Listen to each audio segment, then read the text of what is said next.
namang barkong pandigma ng China ang pumaligid habang isinasagawa ang balikatan exercises. Hindi naman nagpatinag ang Pilipinas at Amerika at tinuloy lang ang pagsasanay. Nasa frontline ng balitang yan si Rainiel Pawi. Sa ika-4 na araw ng balikatan exercise ng Pilipinas at Amerika, may bumungad na namang isang warship ng China. 6 nautical miles ang layo nito mula sa barko ng Pilipinas na BRP Ramon Alcaraz. Ang namataang barko ng China nasa loob ng ating exclusive economic zone. Ayon sa Philippine Navy, 50 nautical miles lang ang layo nito sa mainland Palawan. We have seen a Jiangkai 2 class guided missile frigate of the Chinese. The ship that we saw yesterday is an electronic warfare vessel, and this one is a frigate. It's a guided missile frigate. Sa kabila niyan, hindi naman daw ito nakitang balakid ng Philippine Navy sa ginagawang balikatan.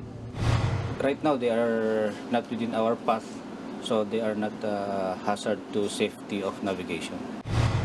Bandang alas 12 ng tanghali, bumaklas naman sa balikatan ang French Navy ship na Vendémiaire para magsagawa ng totoong medical evacuation para sa kanilang personnel.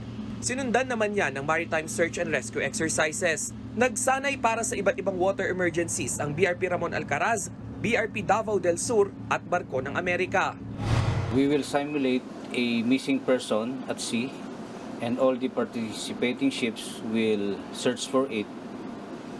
So it will test our interoperability in searching. Kada araw nagsasanay rin ang 4 na barko sa formation and steaming kung saan nahahasa ang mga Navy sa pagposisyon tuwing may pag-atake o kailangang protektahan ng barko.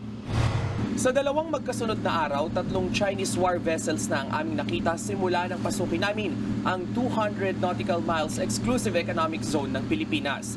Ito rin ang pinakaunang balikatan na ginanap sa labas ng Philippine territorial waters. Nagbabalita mula sa frontline, Rainiel Pawid, News 5. Mga kapatid, Lucy Cruz Valdez po, maging maalam at may pakialam sa mga napapanahong balita sa bansa. Tumutok at mag-subscribe sa News 5 social media pages.